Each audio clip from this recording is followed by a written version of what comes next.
This is the story of Bharat, who is a minor character in Ramayana, but is the crux and the pivotal point of the story's start.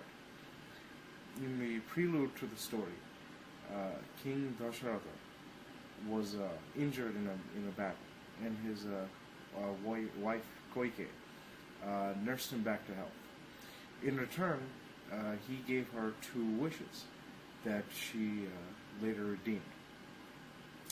When Rama became of age to be succeeded and become the king from King Dasharatha, Koike had redeemed her two wishes, where she wanted her son Bharat to become the king, and the second wish for Ram to be sent away into exile for 14 years.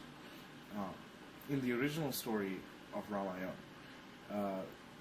the person that put these ideas into Koike is her first maid Mantra, who convinced her that it would be in her son's best interest and for Bharat's best interest to be king, because Ram would do untold number of harm upon him.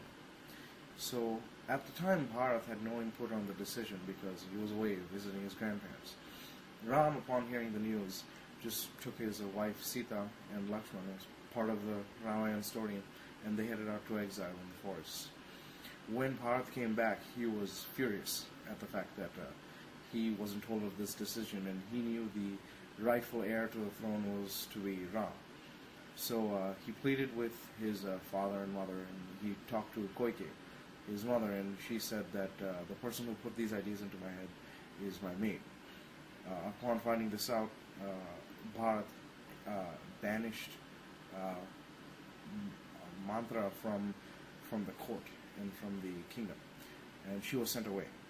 And afterwards, to try to make up for the loss of the kingdom, he went with a search party, Bharat, to find Ram in his exile. So upon finding him, said that you should come back because you are the rightful heir to the throne. But of course, Ram, being the righteous person he is, said that, well, it wouldn't be in my father's wishes, as I promised him I wouldn't. So, knowing, even though it's not the right situation, that Ram can't rule, what Bharat decides to do is to take a symbol of Ram's existence. So he takes his slippers and carries them on his head back to the kingdom. And whenever he rules as king, he says it's just as a representative of King Rama, and has the slippers on the throne for the next 14 years, saying he is just representative of what Rama would want for the kingdom.